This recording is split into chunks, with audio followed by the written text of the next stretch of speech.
नमस्कार। India debate में आप सबका स्वागत है। मैं हूं आशुतोष पाठक। मित्रों, आज बड़े दिनों बाद उस मुद्दे पर वापस मुझे आना पड़ रहा है जिस मुद्दे से हमने क्यूबाइब की शुरुआत की थी। और हमारे जो नए दर्शक हैं उनको शायद इस बात की जानकारी नहीं हो कि महामारी के दौरान आपका ये नेटवर्क एक बहुत बड़े अभियान को चला रहा था और उसमें बहुत हद तक सफलता मिली। दुनिया भर में जो बात क्यूबाइब नेटवर्क कहता रहा, आखिरकार वो सच साबित हुई। हमने बड़े बड़े कार्यक्रम कराए, इंटरनेशनल डॉक्टर्स कॉन्फ्रेंस कराया, दुनिया भर के डॉक्टर को बुलाया और सारे डॉक्टर्स, आज हमारे साथ यूएचओ के चेयरमैन डॉक्टर अमिताभ बनर्जी मौजूद हैं। आपका बहुत बहुत स्वागत है डॉक्टर साहब। नमस्कार जी। तो मैं और जरा दर्शकों भूमिका को भी बता दूं अपने दर्शकों के लिए, और उस बिंदु पर जिस पर की media, bureaucracy, medical fraternity, politician जो पावर में थे, पॉलिटिशियन जो पावर में नहीं थे, विपक्ष में थे, सब लोगों ने ऐसा लग रहा था कि इन सबकी एक मिली भगत हो गई है और कोई भी व्यक्ति अगर इनके ऊपर सवाल करता था, एक तो इन्होंने समाज में इस तरह से बंटवारा कर दिया था कि आपस में ही लोग लड़ने लगते थे और वो फौरन कहने लगते थे कि आप बहुत बड़े वैज्ञानिक हैं। राहुल गांधी झूठ बोलेंगे क्या? अरविंद केजरीवाल झूठ बोलेंगे? सुप्रिया सुले, शरद पवार जी झूठ बोलेंगे? और सबसे बड़ी बात कि हमारे प्रधानमंत्री झूठ बोलेंगे। हम उन्हें कहते थे कि इनमें से कोई डॉक्टर नहीं है, इनमें से कोई साइंटिस्ट नहीं है, तो सारे जो डॉक्टर बोल रहे हैं वो क्या झूठ बोलेंगे? तो हम उन्हें बताते थे कि बिल्कुल सही कह रहे हैं आप कि डॉक्टर तो सारे झूठ नहीं बोलेंगे, लेकिन बहुत सारे डॉक्टर ऐसे भी हैं जो कुछ और भी बात बोल रहे हैं, उसे क्यों नहीं सुनना चाहते हैं? क्या उनकी डिग्री फर्जी है? उनका तो कोई वेस्टेड इंटरेस्ट नहीं है, वो किसी फार्मा कंपनी के दबाव में काम नहीं कर रहे हैं, लेकिन उनके नाम के पीछे डॉक्टर लगा हुआ है और पढ़ाई लिखाई उन्होंने की है। उनमें से एक थे डॉक्टर अमिताभ बनर्जी, जो आज आपको बताएंगे कि इन्होंने डिफेंस में अपनी कितनी सेवा दी है और उसके बाद आज भी एक मशहूर विश्वविद्यालय में प्रोफेसर एमेरिटस हैं और कितना लंबा इनका अनुभव रहा है। कभी इनका कोई कॉन्फ्लिक्ट ऑफ इंटरेस्ट नहीं रहा। कितनी इन्होंने किताबें लिखी, कितने इनके रिसर्च पेपर पब्लिश हुए और दुनिया भर में पब्लिश हुए। खाली अकेले डॉक्टर अमिताभ बनर्जी नहीं, इनके साथ बहुत सारे डॉक्टर्स थे और ये सभी डॉक्टर सबको पत्र लिख रहे थे। भारत सरकार की हेल्थ मिनिस्ट्री को लिख रहे थे, लीडर ऑफ अपोजिशन को लिख रहे थे, Indian council of medical research को लिख रहे थे। कोई ऐसी संस्था नहीं थी, डब्ल्यूएचओ को लिख रहे थे कि आप ये क्या कर रहे हैं, किस प्रकार का वातावरण तैयार कर रहे हैं, क्यों ऐसा कर रहे हैं। आने वाले दिनों में बहुत खतरनाक स्थिति होने वाली है और मैं आज बड़ी जिम्मेदारी के साथ कहता हूं कि यूनिवर्सल हेल्थ ऑर्गेनाइजेशन के सभी डॉक्टरों ने जो कुछ भी आगाह किया था, जो कुछ भी शंका व्यक्त की थी, हू बहू सब के सब एक अक्षर सह, आपको अगर कहें अक्षर सह, लेटर एंड स्पिरिट में जिसको कहते हैं आप, पूरी तरह से सच साबित हो रही है, पूरी तरह से। इन सभी ने आशंका व्यक्त की थी कि अंतर्राष्ट्रीय स्तर पे बहुत सारे वैज्ञानिक सवाल उठा रहे हैं जिसे मीडिया कवर नहीं कर रही है, सोच समझ करके कवर नहीं किया जा रहा है, उन्हें फ्रिंज साइंटिस्ट कहा जा रहा है। लेकिन उस वक्त ये सभी जो सो कॉल्ड फ्रिंज साइंटिस्ट थे, मिनिस्ट्री मीडिया की निगाह में, और प्रोपेगेंडा करने वाले ब्यूरोक्रेट्स, खाली भारत में नहीं पूरी दुनिया में, खाली भारत के अपोजिशन और सरकार के नेता नहीं, पूरी दुनिया के ब्यूरोक्रेट पूरी दुनिया के पॉलिटिकल पार्टी के नेता सबके सब इनके झांसे में आए, सबको इन्होंने ठगा। इनकी गलती सिर्फ इतनी थी, कुछ बिक गए, कुछ अज्ञानता बस इनके प्रभाव में आ गए। और सबसे जो बड़ी भूमिका रही मित्रों, आज अगर मैं उस पूरी की पूरी मीडिया से बगावत लिए हुए हूं, उसके खिलाफ खड़ा हूं, अपना सब कुछ दांव पर लगा के लड़ रहा हूं, सब कुछ दांव पर लगा करके उस पूरी मिनिस्ट्री मीडिया से लड़ाई कर रहा हूं। और अदालत में हमारे साथी इस मुकदमा को लड़ रहे हैं। आप में से बहुत लोगों को मालूम नहीं होगा, लेकिन हम लड़ते रहे, हम कहते रहे, अपनी क्षमता के अनुसार, अपनी ताकत के अनुसार, अपनी जानकारी के अनुसार आप तक जानकारी पहुंचाने की कोशिश करते रहे। मीडिया क्या होती है, पत्रकारिता क्या होती है, इसकी लॉ को जलाने की हमने हर भरसक कोशिश की और उसमें हमें कामयाबी भी मिली। आज पूरी दुनिया इस बात को स्वीकार कर रही है। मित्रों, अमेरिका में सरकार बदल गई इस पूरी एक घटना के ऊपर। सबसे बड़ा मुद्दा जो अमेरिकी चुनाव के पहले था, वो था सूचना को दबाने का मुद्दा। और उसी मुद्दे को लेकर के दुनिया के सबसे अमीर व्यक्ति एलन मस्क ने बहुत बड़ी जिम्मेदारी संभाली। और वही एक घटना थी जब सूचना को दबाया जा रहा था, वैज्ञानिकों, अच्छे डॉक्टरों की बात को इग्नोर किया जा रहा था, मानवता के खिलाफ अपराध किया जा रहा था। तो दुनिया के सबसे अमीर एलन मस्क ने उस वक्त आकर के जिस ट्विटर को एक्स के रूप में कन्वर्ट किया, खरीदा, मल्टी बिलियन डॉलर में, $42 बिलियन में खरीदा, जो सौदा महंगा था एलन मस्क के लिए, लेकिन उन्होंने कहा कि मैं खरीदूंगा। उन्होंने खरीदा और उसका नतीजा यह हुआ कि जो साइंटिस्ट, जो डॉक्टर अपनी आवाज को उठाना चाहते थे, कहना चाहते थे, जिनकी सारी आवाज को, जिनके सारे टेक्स्ट को, वीडियो को टेक डाउन कर रही थी सोशल मीडिया, मजबूरन उस एक्स प्लेटफॉर्म पे वो सारे रिकॉर्ड सामने आने लगे और फिर उन डॉक्टरों की बात सामने आने लगी।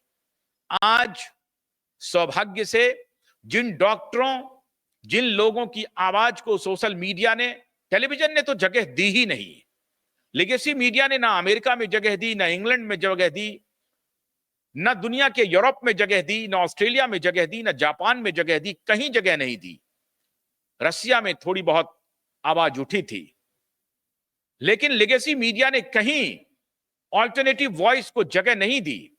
और सोशल मीडिया जो अनकंट्रोल्ड थी, वो टेक डाउन कर रही थी, पूरी तरह से कंट्रोल हो गई। और इसकी बात सभी सोशल मीडिया के प्रमुखों ने कांग्रेसुअल हियरिंग में स्वीकार की। आप में से बहुत कम लोगों को मालूम होगा कि इतनी सारी बड़ी बातें हो गई, लेकिन आपको इसकी जानकारी नहीं।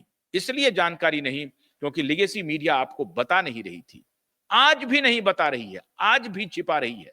खैर, अमेरिका में तो ये बातें अब स्पष्ट हो गई।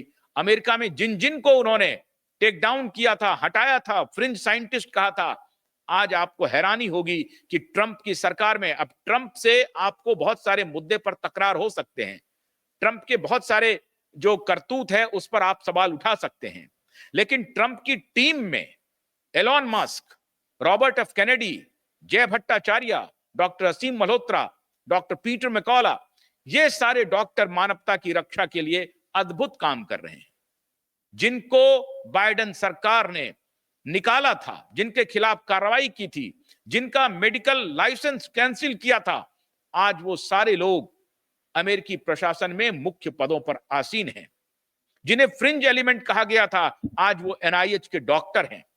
जिस डायरेक्टर हैं, जिस एनआईएच के डायरेक्टर एंथनी फॉची ने जय भट्टाचार्य को कहा था कि फ्रिंज साइंटिस्ट, स्टैनफोर्ड यूनिवर्सिटी के प्रोफेसर, उसी स्टैनफोर्ड यूनिवर्सिटी का जिसका रोज रात दिन यहां पर भारत के एलीट नाम जपते रहते हैं, उसी स्टैनफोर्ड यूनिवर्सिटी के प्रोफेसर डॉक्टर जय भट्टाचार्य, सौमित्रा गुप्ता, ऑक्सफोर्ड यूनिवर्सिटी की प्रोफेसर, ये कोई ऐसा नहीं था कि कहीं बस्तर यूनिवर्सिटी से पढ़ करके चले गए थे। ऑक्सफोर्ड यूनिवर्सिटी के डॉक्टर उठा रहे थे सवाल।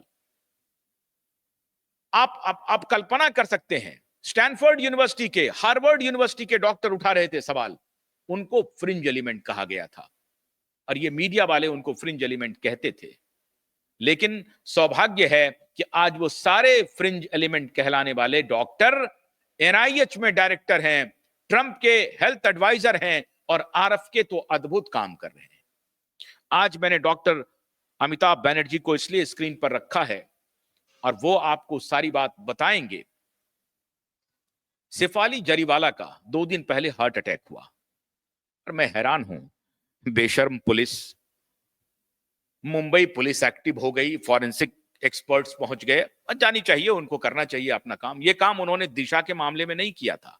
कोई फॉरेंसिक रिपोर्ट कलेक्ट करते हुए दिशा सालियान की मृत्यु का कोई वीडियो आपको दिखा है? कोई वीडियो कि फॉरेंसिक एक्सपर्ट पहुंचा है वहां पे? कोई वीडियो मिला आपको अभी तक? ये वही मुंबई पुलिस है। और मैं बेशर्म पुलिस कहता हूं, पूरी जिम्मेदारी के साथ कहता हूं।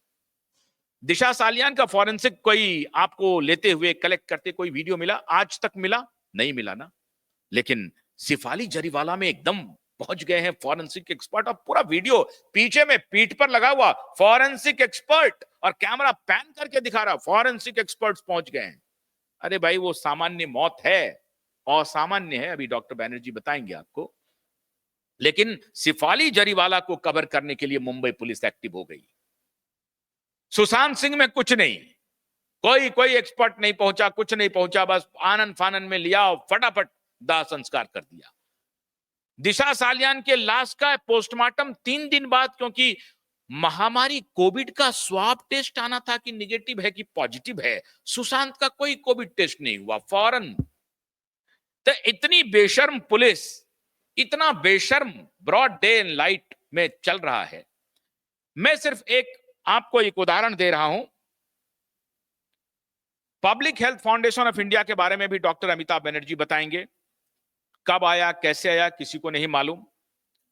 राहुल गांधी जिस पार्टी के हैं, राजीव गांधी फाउंडेशन को किसने पैसा दिया? मैंने क्यों कहा आपको, हमारे यहां कभी राहुल जी ने भी सवाल नहीं किया, केजरीवाल जी ने भी सवाल नहीं किया, और सुप्रिया सुले तो कह रही थी कि जल्दी से वो बूटी दे दीजिए। बूटी में इतना विलंब क्यों हो रहा है? सरकार पर दबाव बनाया गया। और मैं फिर कह रहा हूं, इन पॉलिटिकल नेताओं की उस तरह से मैं जिम्मेदारी नहीं मानता हूं। लेकिन मैं ये चर्चा आज क्यों कर रहा हूं? इसलिए कर रहा हूं, 2022 के आंकड़े मैं आपको बता रहा हूं। 2022 जिसको कि छुपाया गया, उसके बाद भी आ रहा है ये मामला। 2022 में हार्ट अटैक का जो परसेंटेज राइज किया है, वो कह रहा है कि 12.5% है, जो बहुत ही मॉडरेट है। कितना परसेंट राइज है ये तो डॉक्टर बनर्जी आपको बताएंगे अभी। मॉडरेट, लेकिन इन्हीं के आंकड़े को मैं कह रहा हूं। इनका जो आंकड़ा है, जो अखबारों में, यही लेगेसी मीडिया, ये भ्रष्ट मीडिया ने जो पब्लिश किया है, उसके आंकड़े को मैं बता रहा हूं। 12.5%। मुंबई का एक अस्पताल है, उसने 2 महीने में, 2024 का आंकड़ा बता रहा हूं, 2 महीने के अंदर 50%, 50% का राइज था। और एज ग्रुप क्या था हार्ट अटैक का? 25 साल से कम। कल फिरोजपुर में छक्का मारा है, छक्का, 24 वर्ष का नौजवान 6 लगाया। 6 लगाते ही वो विकेट पर पैदल चल रहा है, बैठता है, फिर उठा नहीं वो। अब मैं वो सारे वीडियो में इसलिए नहीं दिखा रहा हूं कि उसकी आवश्यकता नहीं है, आप सब देख रहे हैं, आप सब जान रहे हैं। 50% तक का राइज 2 महीने में। उनके आईसीयू में जो हॉस्पिटलाइजेशन हो रहा है, ये मुंबई का हॉस्पिटल कह रहा है।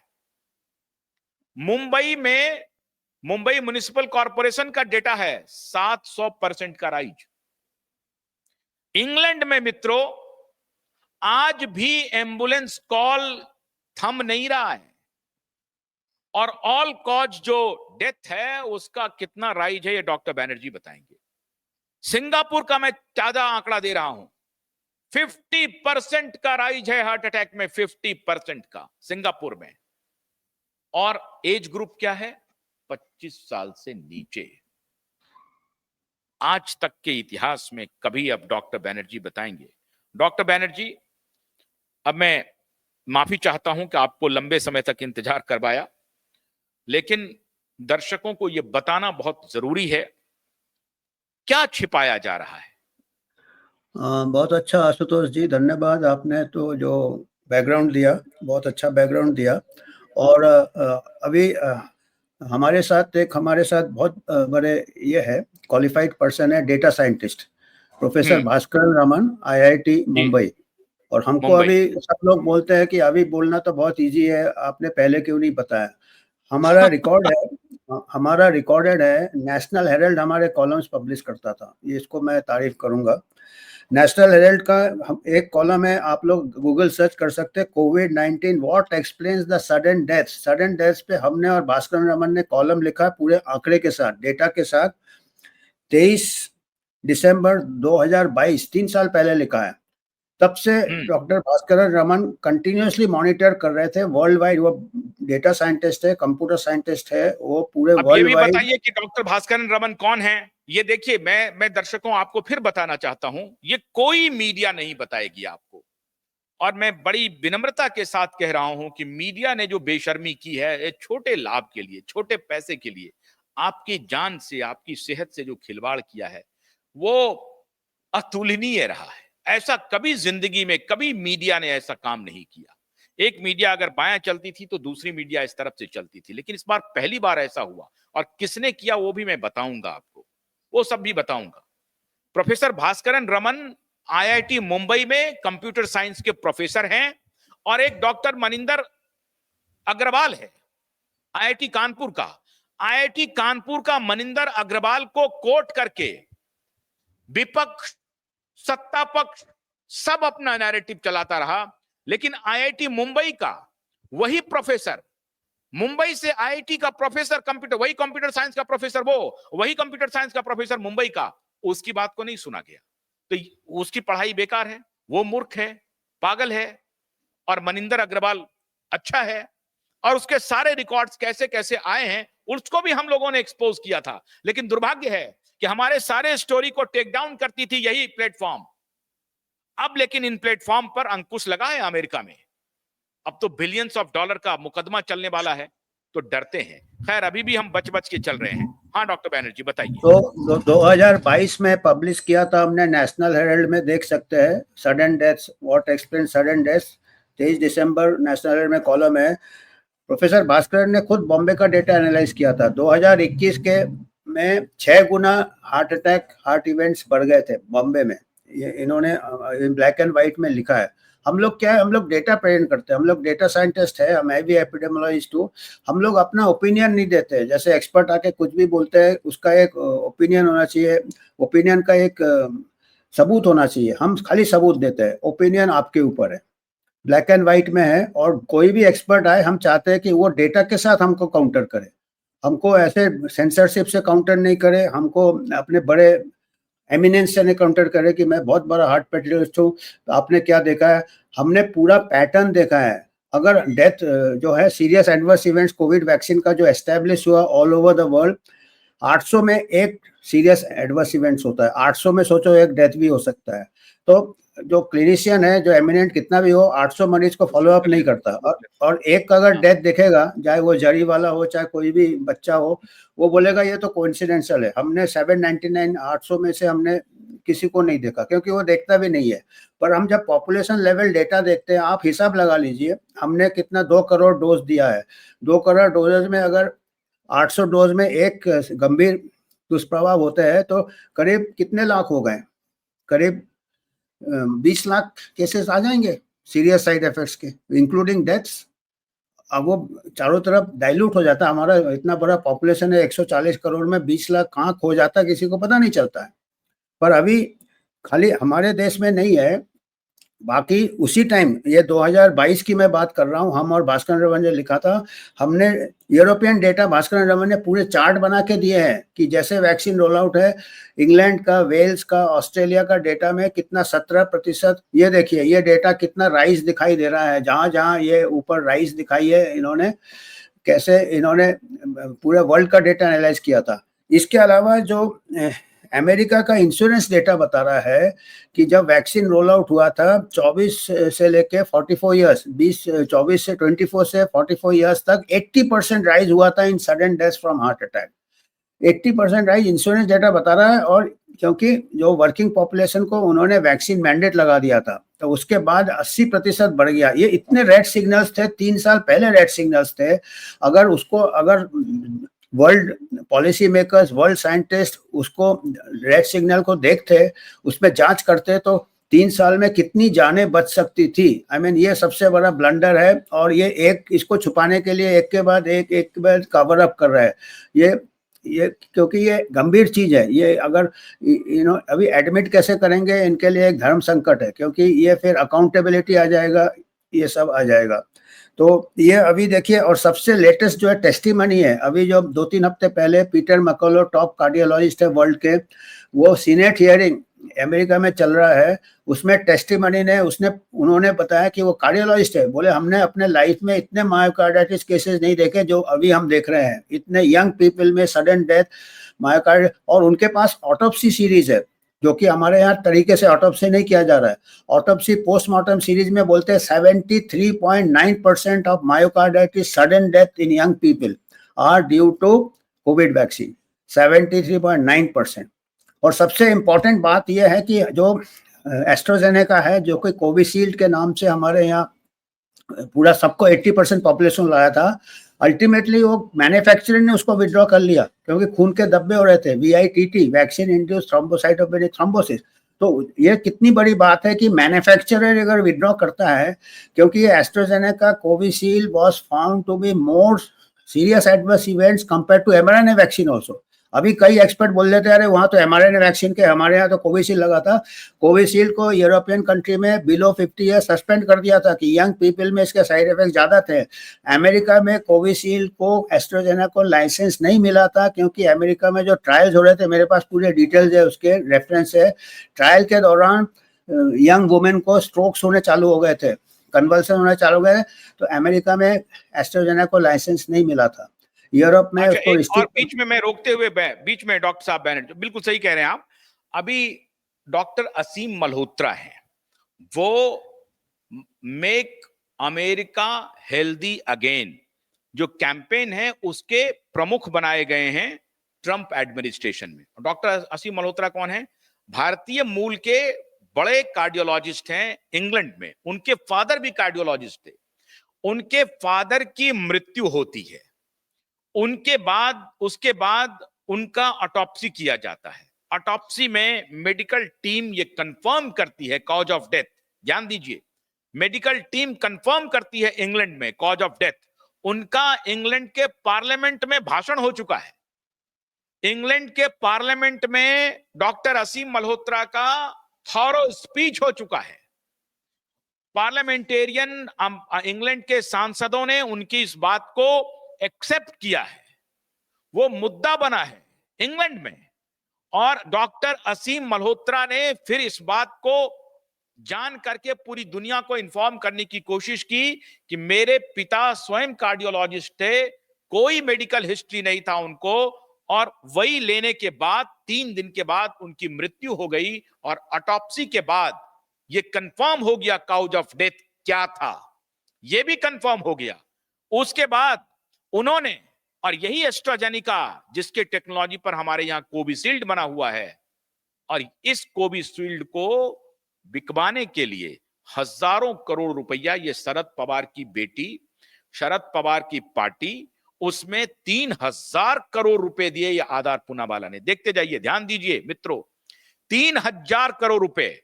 और ये जो शरद पवार की बेटी है सुप्रिया सुले, ये पार्लियामेंट में आकर के उसके वैक्सीन को बेचने के लिए सरकार के ऊपर दबाव बना रही थी कि आप वैक्सीन कब रोल आउट करेंगे, वैक्सीन कब रोल आउट करेंगे। राहुल गांधी, अरविंद केजरीवाल सरकार पर दबाव बना रहे थे कि वैक्सीन कब रोल आउट करेंगे, और इन्होंने भारतीय सरकार को मजबूर किया। भारत के तब के हेल्थ मिनिस्टर लगातार पार्लियामेंट में बोल रहे थे कि देखिए 60 वर्ष से नीचे की आयु को वैक्सीन की वैसे तो आवश्यकता नहीं है, और जो कोमॉर्बिड है, विभिन्न बीमारियों से ग्रसित है, उनको देखा जाएगा। बहुत हाय तौबा करने की जरूरत नहीं है। उस हेल्थ मिनिस्टर को हटवा दिया इन्होंने, दबाव बना करके हटवाया। जो खुद डॉक्टर थे, जो खुद आकर के पार्लियामेंट में बोल रहे थे कि बच्चों को वैक्सीन देने की जरूरत नहीं है, उनको भी हटवा दिया इन्होंने, दबाव बना करके हटवाया। और सरकार को मजबूर किया कि जो हम लोग कह रहे हैं वो करें। और क्यों मजबूर किया, आप पहले डॉक्टर साहब ये पहले बता दीजिए, उसके बाद फिर मैं बताता हूं कि कैसे राजीव गांधी फाउंडेशन को 118 million dollar 118 million dollar donation मिला Bill and Melinda Gates foundation और विभिन्न ओपन सोसाइटी के माध्यम से। इसलिए ये लोग डिमांड कर रहे थे कि वैक्सीन दो, वैक्सीन दो, वैक्सीन दो, वैक्सीन दो। आगे बोलिए सर। अभी देखिए, डॉक्टर असीम मल्होत्रा आए थे हमारे यहाँ यूएचओ मीटिंग में दिल्ली में, और उस टाइम उनका स्टेटमेंट भी आया था इकोनॉमिक टाइम्स में। उन्होंने इंडियन गवर्नमेंट को चेतावनी दिया था कि एस्ट्राजेनेका कैसे आपने रोल आउट किया, क्योंकि ये तो यूरोप में बैन है और it is got more adverse events than mRNA vaccine. वो इकोनॉमिक टाइम्स में उनका स्टेटमेंट है। इसके अलावा क्या है कि हमारे यहाँ जितने भी यही असीम मल्होत्रा हैं जो अभी ट्रंप सरकार के सलाहकार बने हुए हैं। ये देखिए, यही डॉक्टर असीम मल्होत्रा हैं, भारतीय मूल के हैं, और ये हम लोगों के मित्र हैं, हम लोगों के कार्यक्रम में आ चुके हैं। डॉक्टर बैनर्जी ने इन्हें आमंत्रित किया था यूनिवर्सल हेल्थ हमारे से अभी संपर्क है, अभी भी हम लोग एक दूसरे का नोट्स एक्सचेंज करते हैं, एविडेंस को एक्सचेंज करते हैं, और काफी हमको मदद करते हैं। हम लोग भी इनको डेटा एनालाइज करके देते हैं। और इन्होंने चेतावनी दिया था। बात यह है आशुतोष जी कि हमारे जितने भी पब्लिक हेल्थ पॉलिसी मेकर्स है, they are highly compromise, they have got serious conflicts of interest. इनका पूरा career depends on Bill and Melinda Gates. ये बहुत पुरानी कहानी है। मनमोहन सिंह के टाइम में एक ऑर्गेनाइजेशन खोला था, public health foundation of India, PHFI। ये कह रहा था कि इंडिया में पब्लिक हेल्थ ट्रेनिंग अच्छा नहीं है, इंडिया में ये नहीं है, तो एक stand alone public health foundation of India खोला था। नाम से तो ऐसा लगता है कि जैसे ये गवर्नमेंट का है, पब्लिक हेल्थ फाउंडेशन है। ये पब्लिक प्राइवेट पार्टनरशिप है, एंड इसके पूरा इन्फ्लुएंशियल कौन है? Gates foundation. इसमें जितने भी ग्रांट है, रिसर्च ग्रांट है, ट्रेनिंग ग्रांट है, PHFI पहले गुड़गांव में खोला, उसके बाद सब जगह खोल दिया, उड़ीसा में खोला, कई मनमोहन सिंह के जमाने में हुई 2006 में। ध्यान रखिए मनमोहन सिंह कि कैसे कांग्रेस की सरकार ने इन माफियाओं को अंदर घुसाया, सरकार के अंदर घुसाया, और हर जगह इन्होंने अपने अधिकारी तैनात कर दिए। मिनिस्ट्री ऑफ हेल्थ में, Indian council of medical research में, सारे इनके पेरोल पर बैठे हुए हैं। वही सारा medical trial, medical research, medical call, सारा कुछ वही कर रहा है। मोदी चाह करके भी कुछ नहीं कर सकते थे, एक रात में सबको हटा नहीं सकते थे। ये पूरा खेल कैसे चला, आगे देखिए। ये फिलैंथ्रोपी के नाम से किया, ये फिलैंथ्रोपी के नाम से किया। और अभी मैं एक किताब पढ़ रहा था बिल गेट्स के ऊपर, एक वहाँ का कोई पत्रकार ने लिखा, अमेरिका का ही पत्रकार ने लिखा, टिम सॉब ने। उसने बोला कि गेट्स फाउंडेशन का इंडिया के ऊपर एक पूरा चैप्टर है, 15-20-40 पन्ने का पूरा चैप्टर इंडिया के ऊपर है। एक अमेरिकन लिख रहा है, इन्वेस्टिगेटिव जर्नलिस्ट, वो कहते हैं कि इंडिया का पूरा हेल्थ सिस्टम बिल गेट्स ने ओवर 2-3 डिकेड्स कब्जा कर लिया है। जितने भी गवर्नमेंट, स्टेट गवर्नमेंट के भी जो अधिकारी है, उनको भी दरकिनारे कर दिया है। अपना इतना इन्फ्लुएंस है, अपने रिप्रेजेंटेटिव्स हर की बॉडी में पोजीशन कर दिया है। Public health foundation of India के जितने भी फैकल्टी है और जितने भी हैंड पिक्ड है गेट्स फाउंडेशन के, इन लोग पॉलिसी एडवाइस करते हैं। अभी कोविड के टाइम जितने भी पॉलिसी मेकर्स है हमारे टाइम थे, इन्होंने पूरे पब्लिक हेल्थ फाउंडेशन, अभी ICMR के साथ भी लेटर ऑफ इंटेंट है फॉर रिसर्च। भारत बायोटेक के साथ बिल गेट्स का मेमोरेंडम ऑफ अंडरस्टैंडिंग है। सीरम इंस्टीट्यूट के साथ इनका पार्टनरशिप है, जो कि वर्ल्ड का, तो it is totally a commercial, ये under the garb of philanthropy. Charity के नाम से बाहर से दिखा रहे हैं चैरिटी कर रहे हैं, और ये पूरा फार्मास्यूटिकल, इवन WHO को भी सबोटाज किया है। गेट्स फाउंडेशन ने WHO को भी कमजोर बना दिया है ओवर द पास्ट 2 डिकेड, क्योंकि WHO का पहले रोल था हेल्थ के ऊपर, वाटर, सैनिटेशन, न्यूट्रिशन। अभी क्या है, वो everything is focused on pharmaceuticals and vaccines after the strong influence of the gates foundation. तो ये एक दिन का नहीं है, ये रॉट कई सालों से है। और ऐसे बोलते हैं कि पब्लिक हेल्थ फाउंडेशन हमने इसलिए बनाया है कि इंडिया में पब्लिक हेल्थ नहीं है, जबकि हमारे यहाँ करीब 600 मेडिकल कॉलेज है। हर मेडिकल कॉलेज में पब्लिक हेल्थ डिपार्टमेंट है, और हमारे मेडिकल कॉलेजेस में जो पब्लिक हेल्थ डिपार्टमेंट होते हैं, उसमें जो पब्लिक हेल्थ स्पेशलिस्ट होते हैं, मैंने भी काम किया है, FMC में पब्लिक हेल्थ में काम किया, प्राइवेट में 20 साल काम किया, 30-40 साल मैंने पब्लिक हेल्थ मेडिकल कॉलेज में काम किया। हमारे जो पब्लिक हेल्थ स्पेशलिस्ट होते हैं वो मेडिकल बैकग्राउंड के होते हैं, उनके पूरे MBBS करते हैं, उसके बाद स्पेशलाइज करते हैं। और ये public health foundation of India में क्या करते हैं, कोई भी ग्रेजुएट को डिग्री दे देते हैं मास्टर्स पब्लिक हेल्थ का, एक लेबल लगा देते हैं। जैसे public health foundation of India एक फर्जी लेबल है कि लोगों को लगेगा कि गवर्नमेंट बॉडी है। MPH आजकल आपको मालूम है कि हमारे देश में कितना अनएम्प्लॉयमेंट है। ग्रेजुएट, हर कोई ग्रेजुएट है। आपका जो पियून है दरवाजे में खड़ा है वो भी ग्रेजुएट होगा। कोई भी ग्रेजुएट को आप दाखला दे देते हो पब्लिक हेल्थ फाउंडेशन इंडिया में, उसको 2 साल में एमपीएस दे देते हो और उसको फिर अपना एजेंडा प्रमोट करते हो हर जगह। और जो एक्चुअल जो मेडिकल क्वालिफाइड है, जिनको मेडिकल बैकग्राउंड के जो पब्लिक हेल्थ स्पेशलिस्ट है, उनको आपने नज़रअंदाज कर दिया है। अभी पॉलिसी मेकिंग में ये सब इस टाइप के जो उसको डेप्थ नहीं है, मेडिकल एक डेप्थ होता है, अभी डेप्थ आएगा कहाँ से? अभी डब्ल्यूएचओ में भी जो डायरेक्टर जनरल है वो भी मेडिकल नहीं है। तो धीरे धीरे ये हाईजैक हो गया है और जितने डॉक्टर्स हैं वो अपने काम में बिजी रहते हैं, उनको ग्रांट मिल जाता है, रिसर्च ग्रांट मिल जाता है, प्रोडक्ट प्रमोट करने का ग्रांट मिल जाता है, टेस्टिंग की प्रमोट करने का ग्रांट मिल जाता है, पॉलिसी मेकिंग में आ जाते हैं। तो ये सब खरीद लिया एक प्रकार से और करते हैं मजबूरी से जो करते हैं। अब ये जो डॉक्टर साहब ये कैसे कंट्रोल करते हैं? जैसे कि मीडिया के selective CEOs, editor in chief और हेल्थ बीट को देखने वाले जर्नलिस्ट, कॉरपोरेट्स के लोग होते हैं जो बड़ी फार्मा कंपनी के मालिक हैं वो, और ब्यूरोक्रेट्स जो पॉलिसी डिसाइड करते हैं, जो एडवर्टीजमेंट वगैरह डालते हैं, और पॉलिटिशियन जो इनके लिए बैटिंग करते हैं विभिन्न सदनों में, स्टेट में, विधानसभा में, विधान परिषद में, और केंद्र में, राज्यसभा में और लोकसभा में। ये मुट्ठी भर लोग मिलकर के प्लानिंग तैयार करते हैं कि कैसे इसको हेल्थ केयर के नाम पे प्रचारित किया जाए। फिर आप देखेंगे, अभी आप देखिए कि कुछ दिन पहले फिर शुरू हुआ नाटक।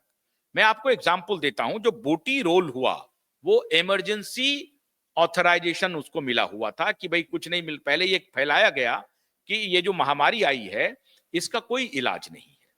इलाज के नाम पर लूट मचा, पीपी किट का फैक्ट्री खुल गया। आपको याद होगा वो ऑक्सीमीटर 2,500-3,000 रुपए में ऑक्सीमीटर आता था। ऑक्सीमीटर को इन्होंने बेच दिया, गांव गांव बेच दिया। उसके बाद आपको याद होगा कि आरटीपीसीआर टेस्ट मशीन, इसको सरकार ने खरीदा, हॉस्पिटल में खरीदा, वारे न्यारे हुए करोड़ों में खरीदे गए।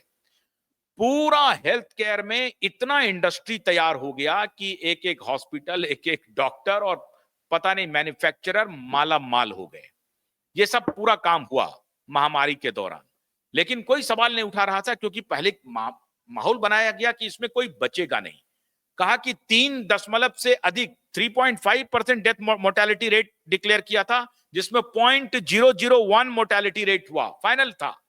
और ये सब मालूम था इन लोगों को, लेकिन इन लोगों ने प्रचारित करवाया कि 3.5% पॉपुलेशन जो है वो खत्म हो जाएगी।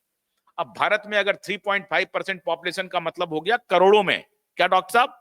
हाँ, करोड़ों में लोग मर जाएंगे। और वो अभी भी बोले जा रहे हैं कि आपने ठीक से रिपोर्ट नहीं किया, ये नहीं किया, अभी भी चल रहा है प्रोपेगेंडा।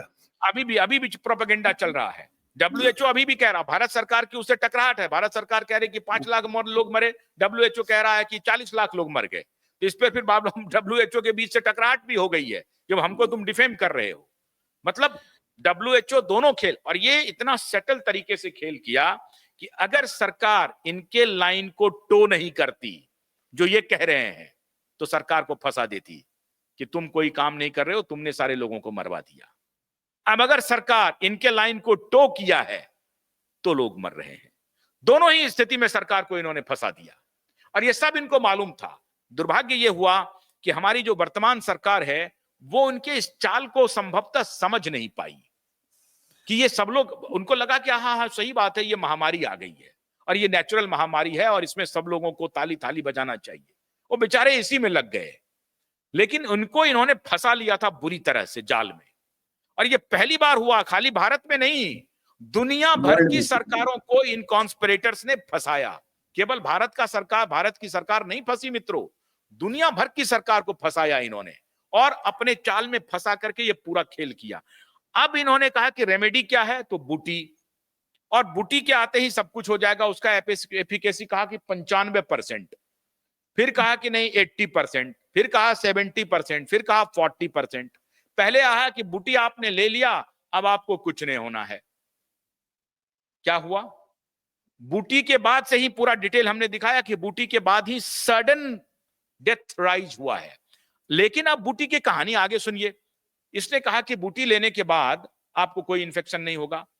नया वेरिएंट, नया वेरिएंट, नया वेरिएंट, नया वेरिएंट, ये 5 वेरिएंट अब तक ला चुके हैं।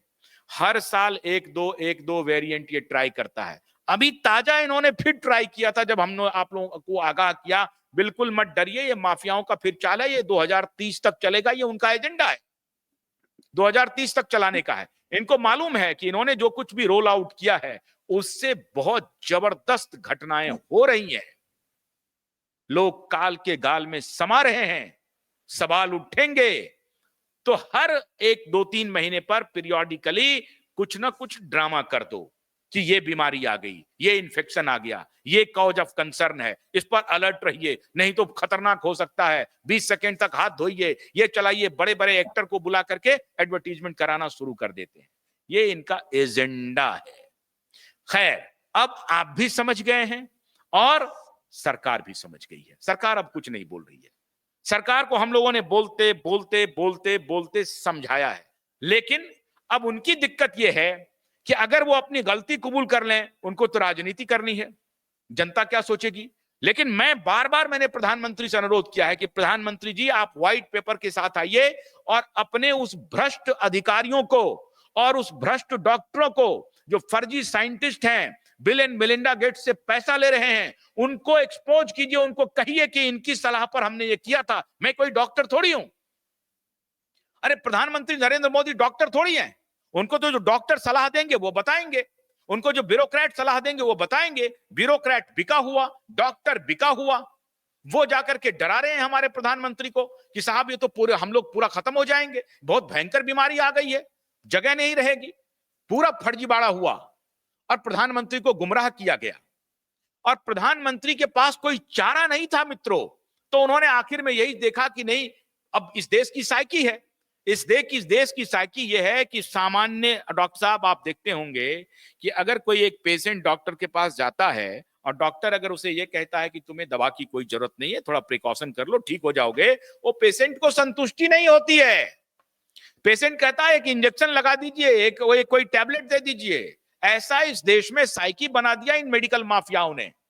तो हमारे प्रधानमंत्री ने और हमारी सरकार ने समझा कि साहब इधर भी खाई है, इधर भी कुआं है, इससे बेटर है कि अगर कोई बूटी आ रही है तो उसके बारे में ही बोलो, क्या कर सकते हैं।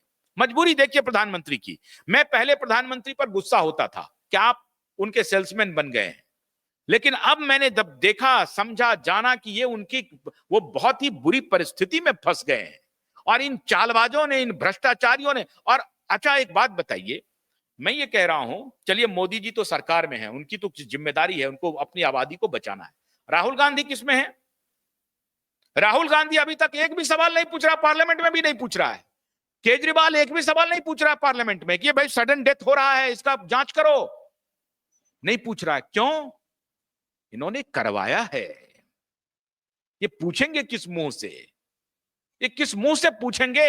ये सुप्रिया सुले किस मुंह से पूछेंगी? आप ही बताइए ना। ये केजरीवाल किस मुंह से पूछेंगे? ये राहुल गांधी किस मुंह से पूछेंगे? प्रियंका गांधी कुछ नहीं बोल रही हैं, बड़े नेता बन रहे हैं, इनके मुंह में पान गया है। पान नहीं गया है, पैसा गया है। पैसा से मुंह बंद है मित्रों, और इसीलिए ये हार्ट अटैक होते रहेंगे, होते रहेंगे। इन हार्ट अटैक्स के लिए ये मुट्ठी भर बेईमान भ्रष्ट ऑफिसर, भ्रष्ट डॉक्टर, भ्रष्ट मीडिया और ये मुट्ठी भर नेता, इनके खिलाफ एफआईआर करवाइए, तभी बात बनेगी, वरना बात नहीं बनेगी। हम और आप अपने नौजवान भाई बहनों को खोते रहेंगे, खो रहे हैं, लगातार खो रहे हैं, लगातार। कभी कभार एक बार मैंने देखा था कि शिवसेना यही इन्होंने एक सवाल उठाया, बेचारी उनको बंद कर दिया गया। ये प्रियंका चतुर्वेदी ने सवाल उठाया था। ये इमरान प्रतापगढ़ी कहीं से कुछ आ गया, उसको कहा कि शायरी करो, बंद करो ये कहानी। उन्होंने एक दो बार सवाल उठाने की कोशिश की थी। तो डॉक्टर साहब, डॉक्टर फ्रेटर्निटी के बारे में थोड़ा बता दीजिए।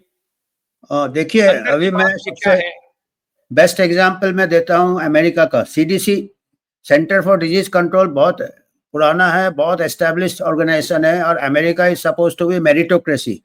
अभी जब रॉबर्ट एफ कैनेडी जो हेल्थ सेक्रेटरी बने जूनियर, उन्होंने 1000 स्टाफ, 1000 साइंटिस्ट सीडीसी का फायर कर दिया।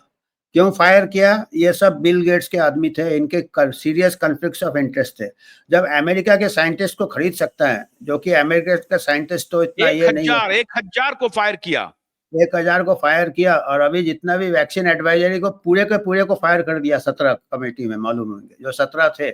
इसका मतलब जब अमेरिका के टॉप एवरेस्ट में क्लाइम कर गया, जो हाईएस्ट साइंटिफिक फोरम में जब फार्मास्यूटिकल कंट्रोल हो गया है, तो इंडिया वाले तो ऐसे ही आ जाते हैं। इंडिया के साइंटिस्ट को थोड़े टुकड़े फेंकने रहते ग्रांट के, और पीएचएफआई तो पूरा खोल लिया है उन्होंने। तो जब अमेरिका खरीद लिया है तो इंडिया क्या चीज है? अमेरिका को तो होश आ गया है, अमेरिका ने डब्ल्यूएचओ से अलग हो गया है। हम तो अभी भी बेहोश है, अभी भी बेहोशी में है। वही एडवाइजर, एक भी एडवाइजर सैक नहीं हुआ जिन्होंने गलत एडवाइस दिया। और अभी क्या होता है कि जैसे जरीवाला का डेथ हो गया, कुछ भी हो सकता है। हम एज ए साइंटिस्ट हम कुछ नहीं बोलेंगे, पर बिगर कुछ को कुछ बोले या कुछ पूछे, अपने आप टाइम्स ऑफ इंडिया बोलता है नहीं वो तो फास्टिंग कर रही थी, खाली पेट में दवाई ले लिया था, उससे हार्ट अटैक हो जाता। अरे भाई, खाली पेट में अल्सर होता दवाई लेने से। आज पहली बार मैं सुन रहा हूँ कि खाली पेट में दवाई लेने से हार्ट अटैक हो जाता। टाइम्स ऑफ इंडिया को कहाँ से पता चला? ब्लड प्रेशर कम हो गया। आज की खबर है, आज की खबर कह दिया कि वो रेफ्रिजरेटेड कुछ खा ली, उसके बाद उनको ब्लड प्रेशर लो हो गया, इसकी वजह से उनका डेथ हो गया। चलो ठीक है, एक केस में कुछ भी हो सकता है, पर जो पुराने पॉपुलेशन लेवल का जो डेटा है वो तो झूठ नहीं बोलेगा ना। कुछ तो गड़बड़ हो रहा है ना, कुछ तो गड़बड़ हो रहा है। अगर आप क्रिकेट खेलता हुआ खिलाड़ी लड़का 24 वर्ष का छक्का मार रहा है, और वो फिर वो उसको ना पेन हुआ ना कुछ हुआ, 5 मिनट भी नहीं लगा, खत्म। अभी क्या होता है, कोई छानबीन करने की कोशिश भी करता है तो उसके ऊपर दबाव दिया जाता है। आईसीएमआर जो कि एक साइंटिफिक ऑर्गेनाइजेशन है, आपको मालूम होगा, बीएचयू स्टडी कर रहा था, कोशिश कर रहा था, स्टडी चालू किया था। स्टडी में काफी कमियां थी, उसने खुद, ऑथर ने खुद बोला कि ये स्टडी प्रिलिमिनरी स्टडी है। उसके ऊपर लीगल एक्शन थ्रेट किया, उसके ऊपर एडिटर के ऊपर थ्रेट किया, वो पेपर को रिटार्ट करा लिया। वही एंथनी फॉची की तरह यहाँ तो कई एंथनी फॉची आ गए हैं जो कह रहे हैं डिवास्टेटिंग एक्शन लेना पड़ेगा, खत्म कर दो। जो कोई ऑल्टरनेटिव रिसर्च पेपर आपके सामने साइंटिफिक रिसर्च पेपर रख रहा है, उसको खत्म करो। उसका हमने उसको पहले इन्होंने एंटी वैक्सीन लॉबी बना दिया, मिस इन्फॉर्मेशनिस्ट बनाया। जो साइंटिफिक बात कर रहा था उसको मिस इन्फॉर्मेशनिस्ट बनाया, एंटी वैक्सर बनाया, पता नहीं कितने हम चाहते हैं। We want safe vaccine, we are not anti vaccine, we are pro vaccine. Pro vaccine चाहेगा कि अच्छा vaccine, we are for vaccine, but we should adopt the philosophy of vaccine. Good vaccine, safe vaccine. तो safety को establish करो ना पहले। बिगर establish किए अभी तक कोई भी आरसीटी का रिजल्ट आपने आउट नहीं किया है। बिगर सेफ्टी एस्टेब्लिश किए आप कोई रिसर्च कर रहा है सेफ्टी के ऊपर, उसको रोक दिया आपने, उसको थ्रेटन किया। यूएचओ ने आईसीएमआर को लेटर लिखा था इसके ऊपर अपना प्रोटेस्ट करके, और वो लेटर ब्रिटिश मेडिकल जर्नल में छपा था, हमारा यूएचओ का letter. So we have put everything in writing and with data. और हमको 5 साल हो गए चिल्लाते, आज तक किसी ने हमको डिबेट, हमने कई बार चैलेंज किया डिबेट में। हमने एम्स में ये डेटा प्रेजेंट किया था, इंक्रीजिंग आफ्टर ये AIIMS new Delhi, national academy of medical sciences, हमने 2 साल पहले पूरा डेटा प्रेजेंट किया था। हमने अपना ईमेल दिया था, अपने पर्टिकुलर दिया था कि कोई हमको ये समझाए ये क्यों हो रहा है, increase in cases, increase in death after vaccine roll out. 3 साल हो गए, आज तक किसी ने हमको उसको रिबर्ट ही नहीं किया, क्योंकि वो हम कह रहे हैं कि मान लीजिए गलती हो गई, हम कह रहे हैं गलती हो गई तो उसको करेक्ट करना है ना। विज्ञान कहता है, साइंस कहता है कि गलती होती है, ऐसा नहीं है कि डॉक्टर से गलती नहीं होती है, गलती होती है, मैन्युफैक्चरर से भी गलती हुई होगी। तो इमीडिएटली हम लोग सब बैठ करके उसको देखेंगे, उसको ठीक करेंगे। उसको ठीक करने के बजाय जो सवाल उठा रहा है उसको मार दो, उसको दबा दो, उसका वीडियो को टेक डाउन कर दो, उस पर बंदिश लगा दो। ये पूरा कहानी शुरू किया इन लोगों ने, इन गुंडों ने। अमेरिका सीनेट हियरिंग के पहले, सीनेट हियरिंग, आशुतोष जी, अमेरिका में 1000 लोगों को फायर किया, उसके बाद सीनेट हियरिंग चालू किया। क्योंकि वो 1000 लोगों को फायर नहीं करते तो वहां भी सब कुछ दबाया पीटर मैककलो को बोलने नहीं दिया जाता, ऑटोप्सी रिपोर्ट को दबा दिया जाता। तो पहले हमको क्लीन अप करना है। हमारे यहाँ जो पूरा जितने वायरस, एक्चुअल वायरस जो इन्फिल्ट्रेट कर गए हमारे सिस्टम्स को, रियल वायरसेस को पूरा फॉर्मेट निकालना है, उसके बाद इंक्वायरी हो सकता। अदरवाइज कितना भी अब इंक्वायरी करो, जब तक इन लोग खुद ही मिले हुए हैं, इनका सीरियस कॉन्फ्लिक्ट ऑफ इंटरेस्ट है, तो इसीलिए 1000 लोगों को फायर करना पड़ा था सीडीसी से, और उसी के बाद सीनेट हियरिंग चालू हुआ, नहीं तो ये कभी ये हियरिंग होने नहीं देते। चलिए, बहुत बहुत शुक्रिया डॉक्टर अमिताभ बनर्जी। मैं अपने दर्शकों को सिर्फ ये बताना चाहता हूं कि ये जितनी मीडिया में रिपोर्टें आ रही हैं, लाइफस्टाइल हो गया, स्ट्रेस हो रहा है, ये हो रहा है, ऑटो इम्यून डिजीज बढ़ गए, कैंसर में राइज है, 1000% का राइज है, हार्ट अटैक में राइज है, ऑटो इम्यून डिजीजेज में राइजेस है, लिवर फेल, किडनी फेल, सब में परेशानी हो रही है। और ये सब परेशानी तब से शुरू हुई है जब से वो रोल आउट हुआ था। वो एक आप डेट को हिस्टोरिक डेट मान लीजिए, उसके पीछे देखिए क्या हुआ और उसके आगे क्या हुआ।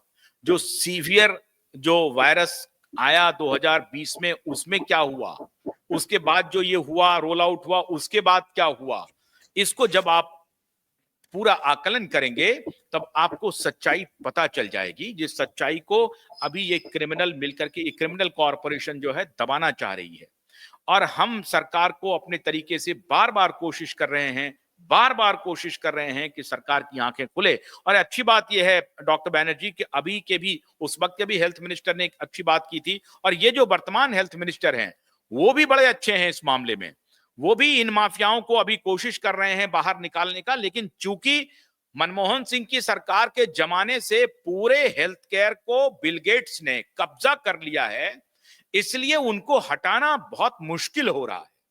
तो मैं ये आग्रह कर रहा हूं प्रधानमंत्री नरेंद्र मोदी जी से, और आप पर पूरा यकीन है, भरोसा है प्रधानमंत्री जी, कि आप इन माफियाओं को अपने सिस्टम से फायर कीजिए, वरना हमारे देश के युवा भाई बहन काल के गाल में समा रहे हैं, और समाएंगे अगर इनके ऊपर आपने डिपेंडेंट अपने को किया तो। इनको जैसे रॉबर्ट एफ कैनेडी ने फायर किया है अमेरिका में, वैसे इनको चुन चुन करके फायर कीजिए, सिस्टम से बाहर निकालिए।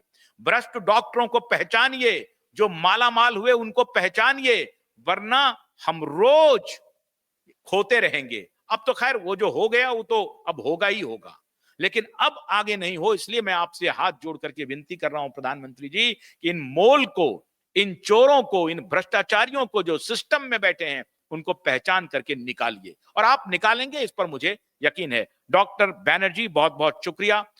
धन्यवाद।